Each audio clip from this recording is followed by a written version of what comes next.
Is the cash still trash? Or is it the king during an economic downturn? I was asking myself this question when I find out that the cash in my bank account could stay there and earn a passive income for me. And this works wherever on the earth you are, no matter if you live in the USA, in the UK, in China, Singapore or Europe. This method has been working quite well for me since the coronavirus outbreak, and I decided to share this with you.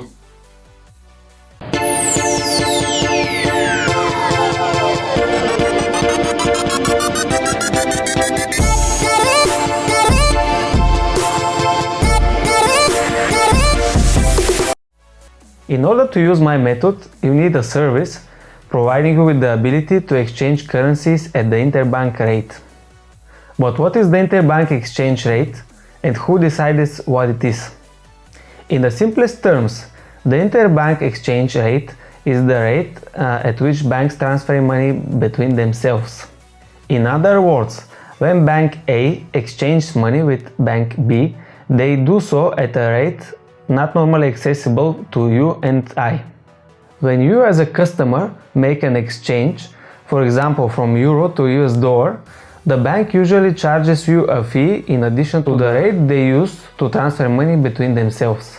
Your exchange might go through multiple banks too, with each one charging a fee. By using the interbank exchange rate, you avoid fees if you exchange on a weekday. Currency market, just like the stock market, operates on a 24/5 basis, meaning they are closed on the weekend.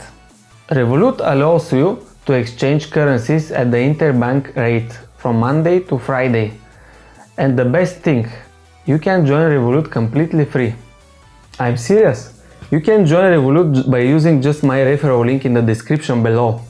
Or you can just type Revolut on Google and join it. I'm neither getting a commission for that, nor am I a sales representative of Revolut. All you need to do is download an app to your smartphone and order your free Visa card. It's that simple, check it out. I earned 20% on a yearly basis for the cash in my bank account since the beginning of May, so in just 6 days. But how did I manage it? All I had to do was to do 2 exchanges, from euro to US dollars on the 1st of May and vice versa on the 6th of May. The Revolut app on my smartphone allows me to use the auto exchange feature, where I select the exchange rate I'm looking for. I first ask for 1.10 US dollar for each euro that I have in my bank account. And as a second step, I asked for 0.927 euro for each US dollar that I have in my account. By the way, if you live in the USA, you can do the steps beginning from step number 2 and then continue to step number 1. So as you can see, there are some risk-free investments where you still get a very high return, even during the recession. Stay healthy, invest wisely, and see you next week with my next video.